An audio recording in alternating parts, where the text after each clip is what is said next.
So hello dear student, কেমন আছো? I hope প্রত্যেকে শুধু ভালো নয়, ভীষণ ভালো আছো। স্ক্রিনের ওপর লাভ ও ক্ষতি এই চ্যাপ্টার একটা কোশ্চেন দেখা যাচ্ছে, তাই না? এই কোশ্চেনটা আমরা মন দিয়ে পড়বো, বুঝবো, তারপর অঙ্কটা প্র্যাকটিস করবো। ওকে, কি বলেছে দেখো। একজন ঠিকাদার 2,50,000 টাকা খরচ করে একটি রাস্তা তৈরি করতে পারবেন হিসেব করে খরচের ওপর 29.6% লাভ ধরে দাম দিয়েছিলেন। বেশ, তাহলে দেখো অ্যাকচুয়ালি খরচ কতটা হবে? খরচ হবে 2,50,000, তাই তো? হ্যাঁ, দশক শতক হাজার অযুত লাখ, হ্যাঁ ঠিক আছে। 2,50,000 টাকা খরচ হবে। এই গল্পটা ভেবে ঠিকাদার এর সাথে লাভ সে কত করবে মনে মনে ডিসাইড করলো, 29.6% লাভ করবে। বেশ, এবারে হঠাৎ বৃষ্টি হয়ে গেল। বৃষ্টি হয়ে এই যে খরচটা না, এই খরচটা এত টাকা যে হলো, এর থেকে 8% বেড়ে গেল। তাহলে এখন আমাকে বলতে হবে তার শতকরা লাভ কত। দেখো, তাহলে এই যে ঠিকাদার মালিককে বলেছে 2,50,000 টাকা খরচ হবে, সেটা বলেনি। তার সঙ্গে 29.6% অ্যাড করেছে লাভ করবে বলে। হ্যাঁ, লাভ করবে। তাহলে কত টাকা বলেছে সেটা আমরা বের করতে পারবো। হ্যাঁ, বের করতে পারবো। চলো ফটাফট করে নিই তাহলে বের। এই 25, তারপর 4টে শূন্য, তাই তো? প্লাস এত টাকা, প্লাস এই 2,50,000 এর 29.6 বাই 100। বেশ, তাহলে এই 2, 5, 1, 2, 3, 4 প্লাস 2, 5, 1, 2, 3, 4 ইন্টু 29 তুলে দিয়ে একদম 6 লিখলাম, আর নিচে 100 রয়েছে, তার সঙ্গে এই দশমিকটা ছিল, এটা হটালাম, 1 আনলাম, তারপর শূন্য। এই শূন্য কেটে দিলাম, একটা শূন্য, দুটো শূন্য, একটা শূন্য, দুটো শূন্য। বেশ, কোনো অসুবিধা নেই। সো কি পেলাম? 2,50,000 এটা তো থাকবেই, প্লাস 250-কে 296 দিয়ে গুণ করলে কত পাবো? দেখো, এটা 74,000 পাবো। কত পাবো? 74,000 পাবো। এবারে যদি যোগ করি তাহলে কত পাবো?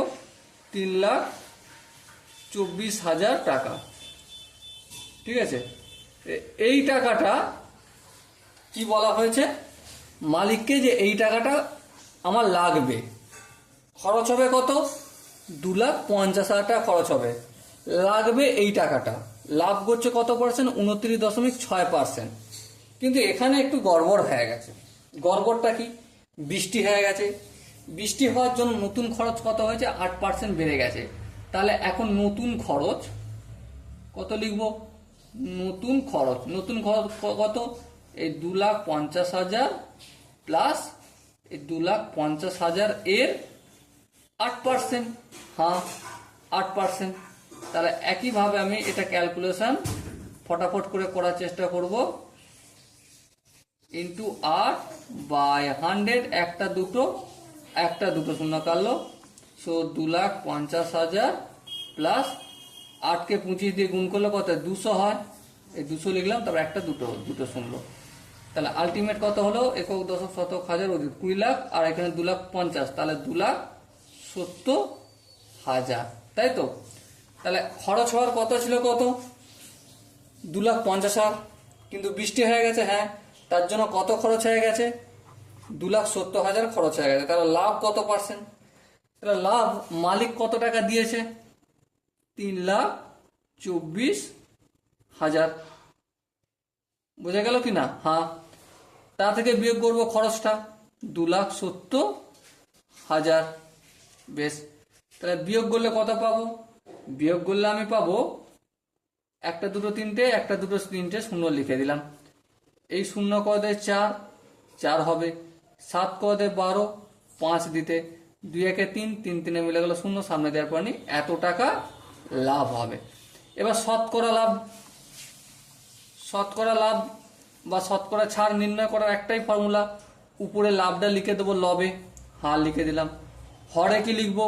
হরে সিম্পলি কার ওপর বেস করছি? খরচের ওপর বেস করছি, তাই না? তাহলে খরচের ওপর বেস করছি মানে এটা নিচে খরচটা লিখে দেবো ইন্টু 100%। একটা দুটো তিনটে, একটা দুটো তিনটে শূন্য, এই একটা শূন্য এই একটা শূন্য কাটলো, 27 একে 27, 27 দুগুণে 54। সো 2কে 10 দিয়ে গুণ করলে 20%। সো লাভ কত হয়েছে আমার, বলো বলো, লাভ কত হয়েছে? 20% লাভ হয়েছে। হওয়ার কথা ছিল কতটা? 29.6% লাভ হওয়ার কথা ছিল, কিন্তু বৃষ্টি হয়েছে, একটু গন্ডগোল হয়ে গেছে। Okay, so dear student, I hope এই অঙ্কের প্রতিটা স্টেপ বোঝা গেল কি? আই হোপ বুঝে গেল। এরপর যদি কোনো জায়গায় ডাউট থাকে, কনফিউশন থাকে, তার জন্য কমেন্ট বক্স খোলা রইল। ওকে, সো দেখা হচ্ছে পরবর্তী সেশনে। ততক্ষণ পর্যন্ত ভালো থেকো, সুস্থ থেকো এবং জয় হিন্দ।